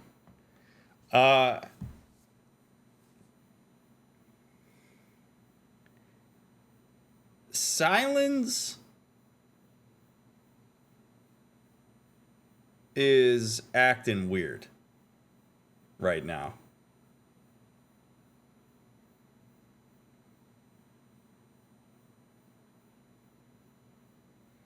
And that has me... It has my antenna up. So, God of War Ragnarok would be a great example of a playthrough where we talked about how anomalous behavior should be something that you pay attention to. So I encourage you to watch that if you haven't. But we're going to focus on this game, which is... And I'm going to make a point... I can't, hold on. I do. Okay. I can't look at that face while I'm doing this analysis. Okay.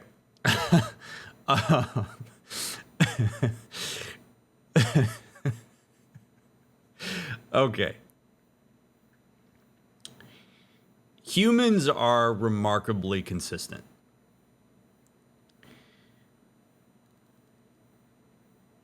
And I don't like to say that like people are super predictable as the result of that, although there is a lot of predictability to humans over time, especially as they get older. Like you can generally anticipate the way that people are going to respond to things. You can generally get a sense of like what their orientation to certain concepts and values and things are. You get a feel for their cadence. If you want to be extra sophisticated in your understanding of the people around you and what their potential motivations are, what makes them tick, pay attention to anomalous behavior. It doesn't mean you have to do anything about it, doesn't mean you have to say anything about it, but pay attention. This is the first time that I can think of, or if it's not the first time, it's one of very few times that Sylens has freaked out. We see Aloy all of a sudden very confident in an idea of what she can do to put Gaia back together. And we see Sylens engaging with doubt. He's pulling an errand. It cannot be so. Sylens throughout all of Zero Dawn and Forbidden West has been one of, if not the most steadfast and confident characters that we have ever come across. So to see him in the midst of a novel experience where Gaia is not necessarily what he was anticipating, but Aloy has an idea about how she could be restored, and we see him have this like panicky, no, you can't do it. We have no idea where it might be.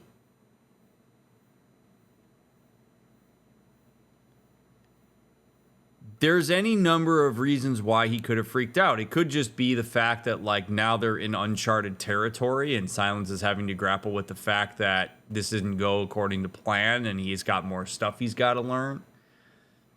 It could be that he is frustrated that Aloy has an idea that he doesn't have and now he's got to act in reaction to her. It could be that Sylens has his own agenda for why they were trying to put Gaia back together. And this doesn't exactly fall into plan, or perhaps it means he's going to have to let on more of what he was trying to accomplish, which may not actually be similar to what Aloy was trying to accomplish. It could be anything. I'm not even going to try to assume what it is. The thing that I'm going to do is file away in my mind that Sylens got a little weird here. His reaction does not fit the consistency with how he has generally reacted to things, which means that he is scrambling in some ways to try to establish an equilibrium because his equilibrium was thrown off. And we could ask ourselves what parts of the context and what has just happened could potentially be contributing to that. Could it be that he was wrong?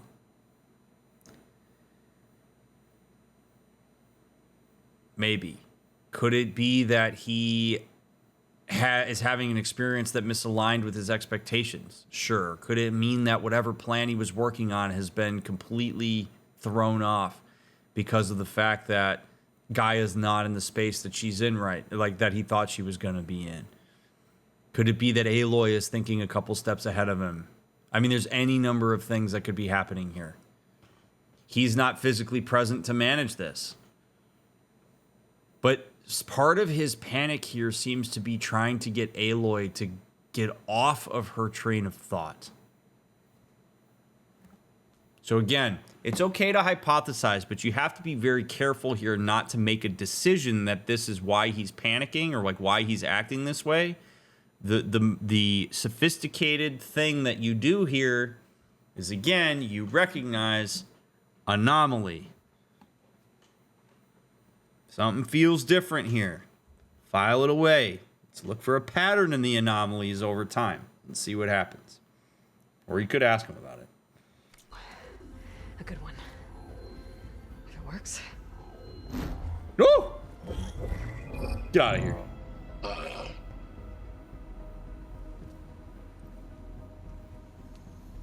It was with her.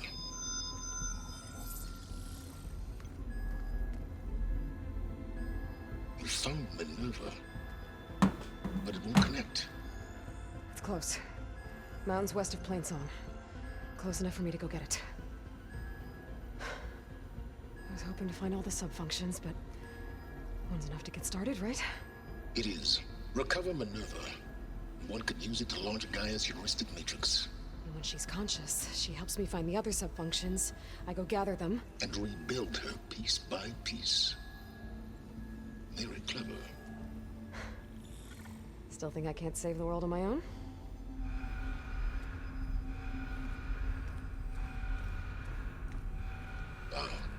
Yes, well, about that. Alert! Intruders! Alert! Aloy, I need you to listen closely. These intruders want the same thing you do. Gaia reborn. It's why they're here. Friends of yours? No. They don't know me.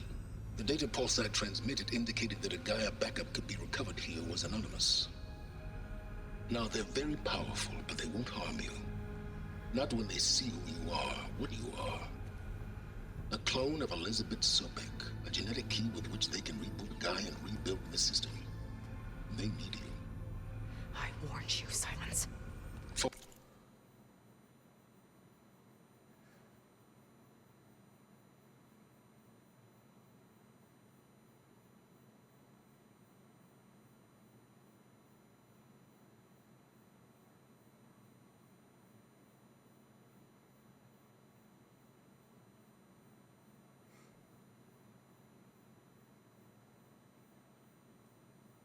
There it is.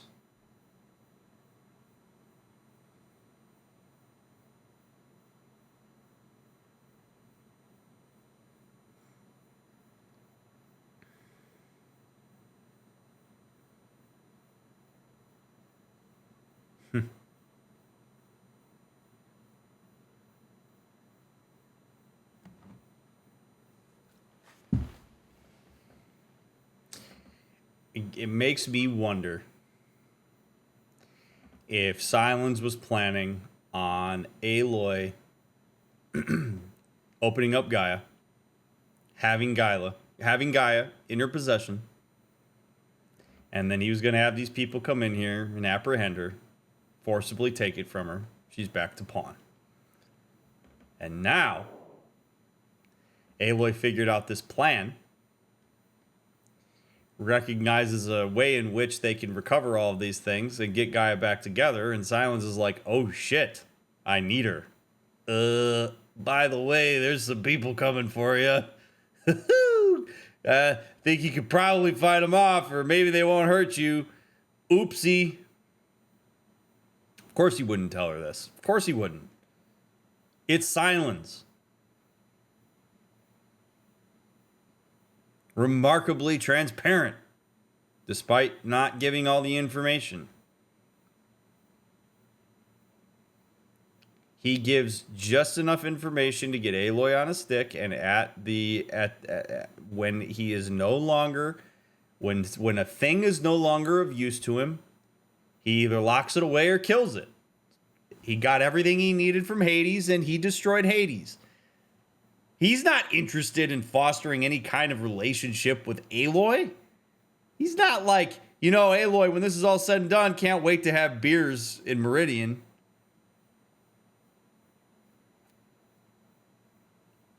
His whole deal is like, I've used Elizabeth Sobek for what I need her for, bye-bye. So, anomalous behavior. Once Aloy submit to the inevitable, open the hatch. First I rebuild Gaia, save life on Earth, then I track you down and end yours. Nah. I'm trying to help you here. Well, no, you're not. No, you're not. You're trying to help yourself. He's saying that to try to placate her. He's doing his abusive bullshitter here. He's trying to help himself. Now he needs Aloy to help himself. Try spying on me with that. There. New focus, spyware free. Oh boy. Okay. I don't know about that. Think. I don't care how powerful they are. The only thing that can open that hatch is me. Question is, can I find another way out? There's a current in the water. Not much, but maybe it's a way out. Genetic profile confirmed. Entry authorized. Greetings, Dr. Sobek. Please. Here's my guess. No idea if this is true, but it stands to reason that if Elizabeth Sobek was copied and clonable, I have to believe some of the other alphas were too. Step inside. Wait, what? Elizabeth Sobek? Okay, well, this is a little bit weird now.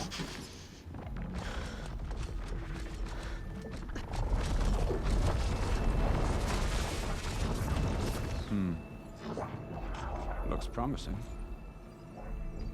Beta.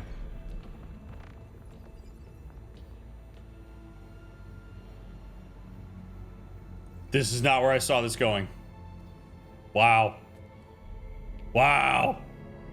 Wow.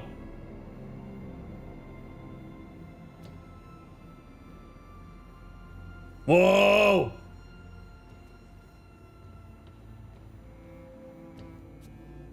Multiple Gaias, multiple Aloys. Oh!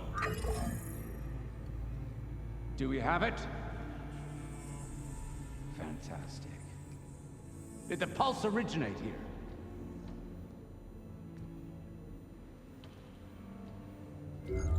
Someone? Something wrong?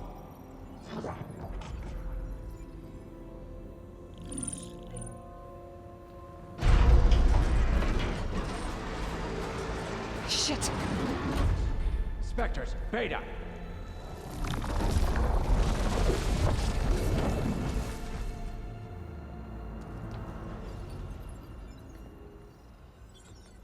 Well, any idea what the hell a clone of Elizabeth Sobek is doing here? Maybe Gaia made one when it destroyed itself, a Hail Mary to repair the system. Don't like the sound of that. Nah, don't like it. Don't want it. But the if it... Nope. One's enough trouble. Eric. Yeah? Care to do a little downsizing? Sure. Oh, Eric. What if she sent the pulse? Then that was foolish of her. But we got what we came for. So let's put it to use.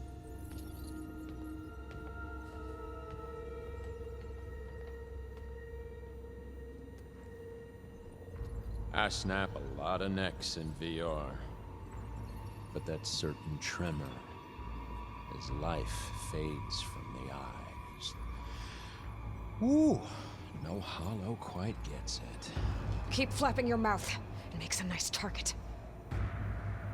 You actually think that primitive crap you got there can hurt me?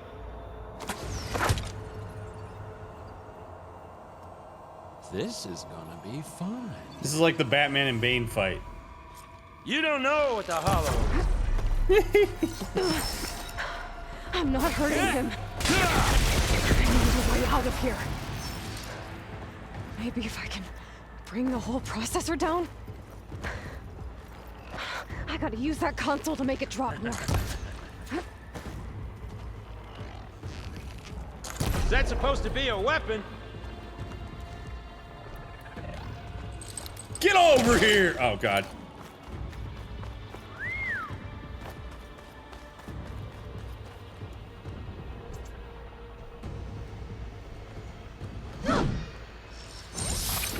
Oh, baby! You're so cool. Dude, you're so cool. You're heavy. There. Now I can break the couplings holding that thing up.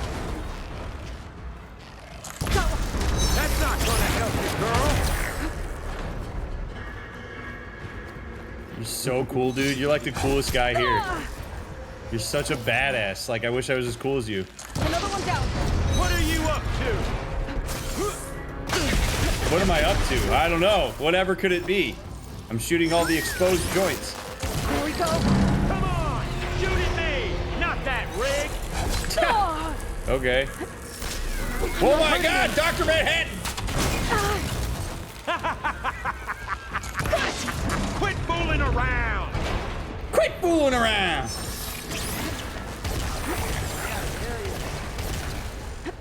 God, imagine if I was playing this on story mode. It would be so easy.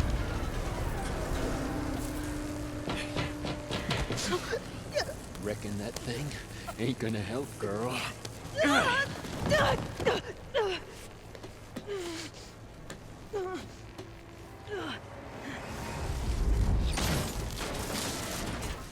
Come on. Come at me. Gotta cut the main stem. This little mouse can run. The stem's got a few couplings holding it up. I need to cut them all.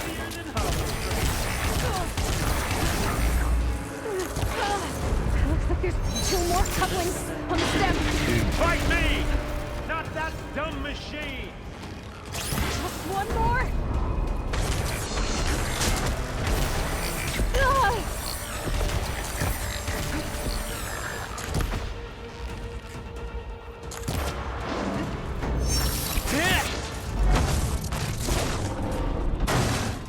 If that thing comes down, it's only gonna kill you! Better than letting you have all the fun.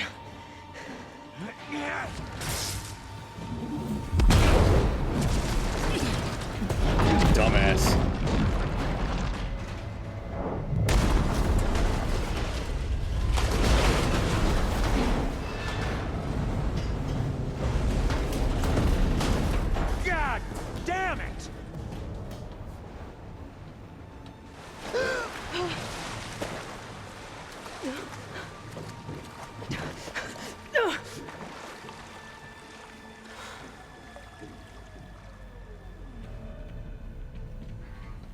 What was that?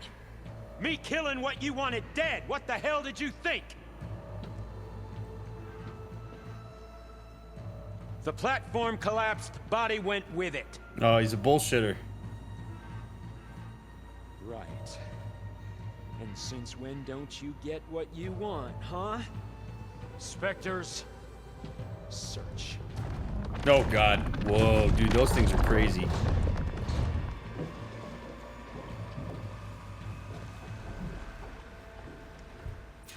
I gotta find a way out of here. There's a current. It's heading for it. Let's go. Haul ass. Let's go.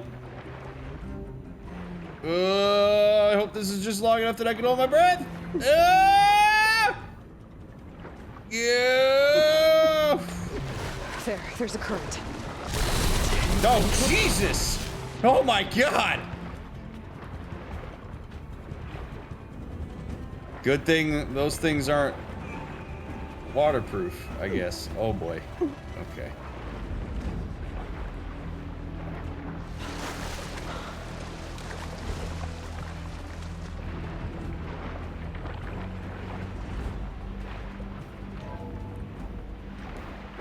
Current goes.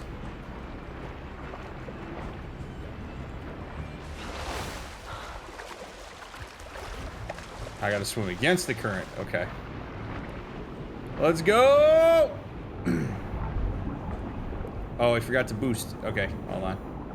We gotta do this the right way, or else I ain't gonna make it. Okay. Go. Go. Yeah. Yeah. Thank you for the raid. This is a blind run, so please don't spoil anything. And stuff's intense right now. I know how to get out of here.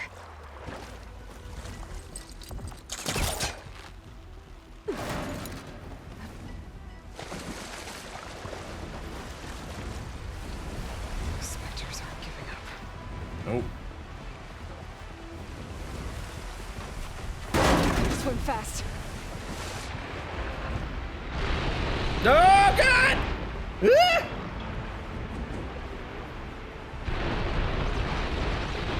Oh!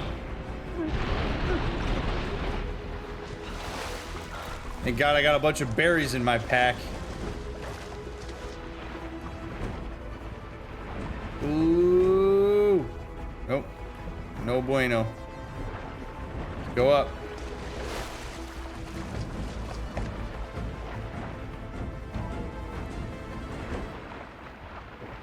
And up we go.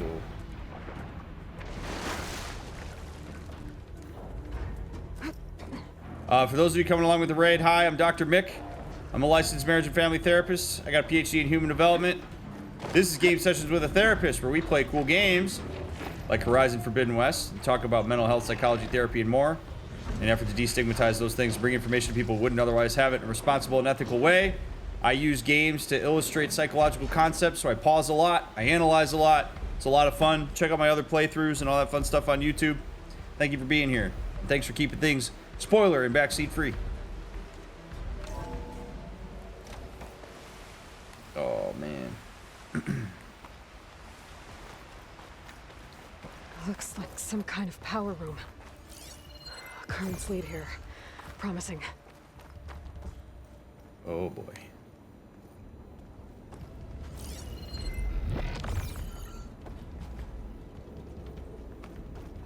It's a cool area, but I don't want to die because I'm looking for lore. Oh, good. How convenient.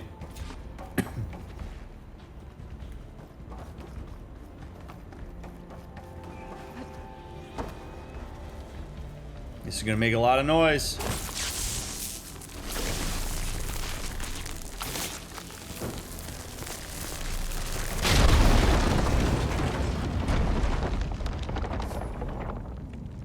Damn.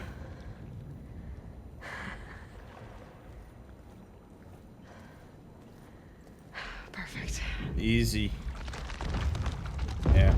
too excited, Aloy.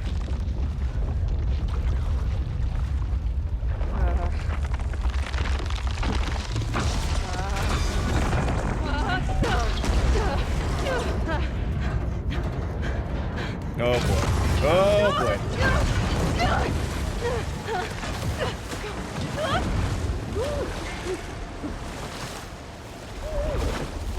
Not good. Not good.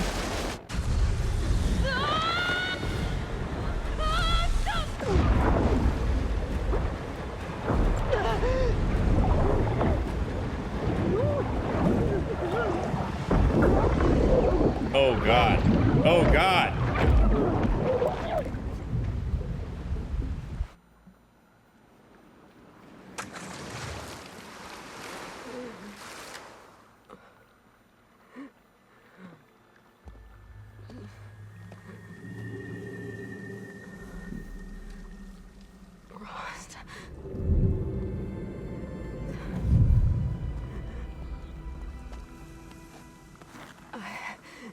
I found... Shh. It's okay. I'm here. I've got it.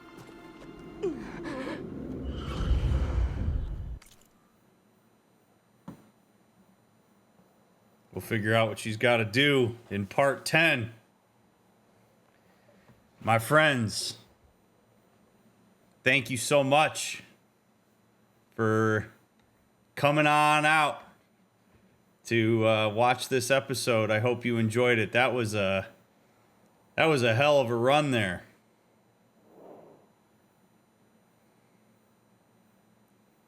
Wow. It's not what I was expecting.